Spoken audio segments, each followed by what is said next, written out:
Lukas pasal 20. Mempersoalkan kuasa putra manusia Yesus. Ayat 1, maka terjadilah bahwa pada salah satu dari hari-hari itu, ketika ia mengajar orang banyak itu dan memberitakan Injil di bait Allah, imam kepala dan ahli-ahli Taurat datang kepadanya beserta dengan tua-tua umat. Dan berkata kepadanya, katanya, katakan kepada kami dengan wewenang apa engkau melakukan semua ini, atau siapakah yang memberimu wewenang ini? Dan ia menjawab serta berkata kepada mereka, Aku pun hendak menanyai kamu satu hal dan jawablah aku. Baptisan Yohanes itu dari surga atau dari manusiakah? Lalu mereka berunding di antara mereka sendiri. Katanya, jikalau kita mengatakan dari surga, ia akan berkata, mengapa kamu tidak percaya kepadanya? Tetapi jikalau kita mengatakan, dari manusia, segenap orang banyak akan merajam kita, sebab mereka yakin bahwa Yohanes adalah seorang nabi. Lalu mereka menjawab bahwa mereka tidak tahu dari mana asalnya.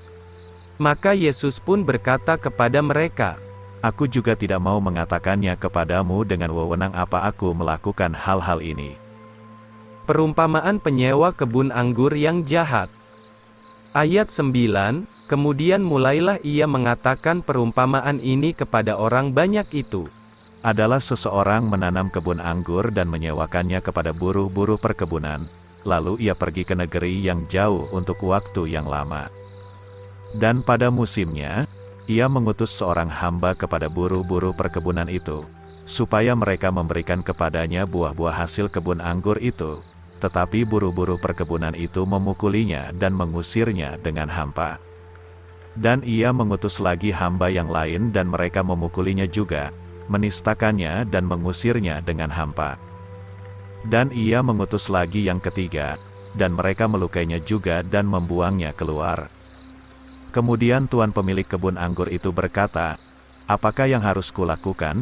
Aku akan mengutus putraku yang tercinta.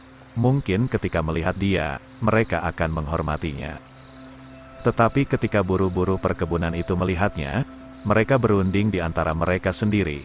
Katanya, inilah pewarisnya, marilah kita membunuhnya, supaya warisannya menjadi milik kita. Maka mereka membuangnya keluar dari kebun anggur itu dan membunuhnya. Kemudian apa yang akan dilakukan tuan pemilik kebun anggur itu kepada mereka?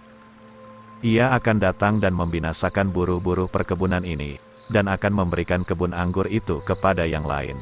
Dan ketika mereka mendengarnya, mereka berkata, jangan sampai terjadi. Lalu ia memandang mereka dan berkata, Apakah artinya yang tertulis ini? Batu yang ditolak tukang-tukang bangunan, itu menjadi batu penjuru. Barang siapa yang jatuh ke atas batu itu akan pecah, tetapi ke atas siapa batu itu jatuh, ia akan digiling menjadi bubuk. Maka imam-imam kepala dan ahli-ahli Taurat, pada jam itu juga mencari jalan untuk mendatangkan tangan ke atasnya, tetapi mereka takut kepada orang banyak itu, karena mereka mengetahui bahwa ia sudah mengatakan perumpamaan ini melawan mereka. Dari hal membayar pajak. Ayat 20, lalu mereka mengamat-amatinya serta mengutus mata-mata yang berlaku seolah-olah orang yang tulus, supaya mereka dapat menangkap kata-katanya, sehingga mereka dapat menyerahkannya ke dalam kuasa dan wewenang gubernur. Lalu mereka bertanya kepadanya, katanya, Guru, kami tahu bahwa engkau berkata dan mengajar dengan benar, tiada engkau memandang orang, tetapi engkau mengajar jalan Allah dengan sebenarnya. Halalkah membayar pajak kepada kaisar atau tidak? Tetapi ia menyadari kelicikan mereka dan berkata kepada mereka, Mengapa engkau mencobai aku? Tunjukkanlah kepadaku sebuah dinar, gambar dan tulisan siapakah yang ada padanya. Mereka menjawab dan berkata, dari kaisar. Lalu berkatalah ia kepada mereka, Sebab itu berikanlah kepada kaisar, apa yang milik kaisar, dan kepada Allah apa yang milik Allah. Maka mereka tidak dapat menangkap perkataannya di hadapan orang banyak itu, dan mereka takjub atas jawabannya sehingga mereka diam. Pertanyaan orang Saduki tentang kebangkitan orang mati. Ayat 27, Kemudian datang kepadanya seorang Saduki yang menolak adanya kebangkitan orang mati, dan mereka bertanya kepada dia. Katanya, "Guru, Musa menulis untuk kita, jika seorang laki-laki beristri lalu mati tanpa beranak, maka saudaranya laki-laki harus mengambil istri itu untuk membangkitkan keturunan bagi saudaranya itu. Adalah 7 orang laki-laki bersaudara, dan yang pertama mengambil seorang istri dan mati tanpa beranak. Dan yang kedua mengambilnya menjadi istri dan ia mati tanpa beranak. Dan yang ketiga mengambilnya dan sedemikian juga ketujuh-tujuhnya mati tanpa meninggalkan anak. Dan terakhir dari semuanya perempuan itu pun mati. Sebab itu pada hari kebangkitan, ia menjadi istri siapa, karena ketujuh-tujuhnya telah memperistrikannya."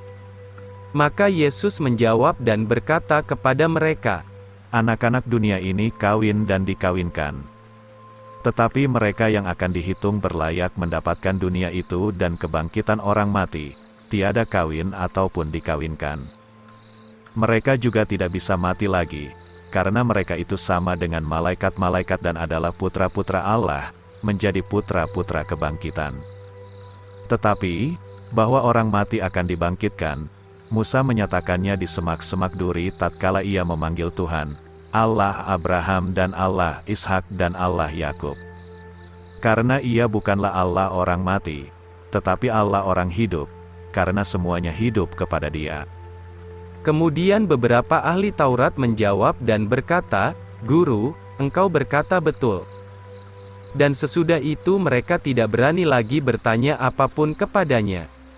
Yesus putra Daud dan Tuhannya.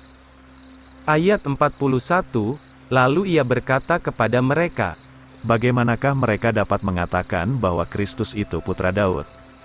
Dan Daud sendiri berkata di dalam kitab Mazmur, Tuhan berkata kepada Tuhanku, duduklah engkau di sebelah kananku, sampai aku menjadikan musuh-musuhmu alas kakimu.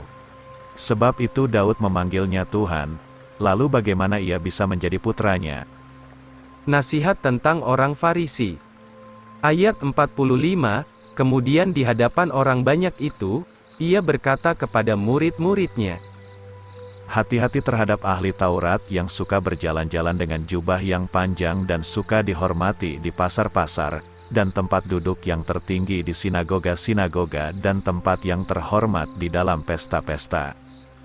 Yang menghabiskan rumah-rumah para janda dan membuat doa-doa panjang untuk memamerkannya, orang-orang ini akan menerima hukuman yang lebih berat.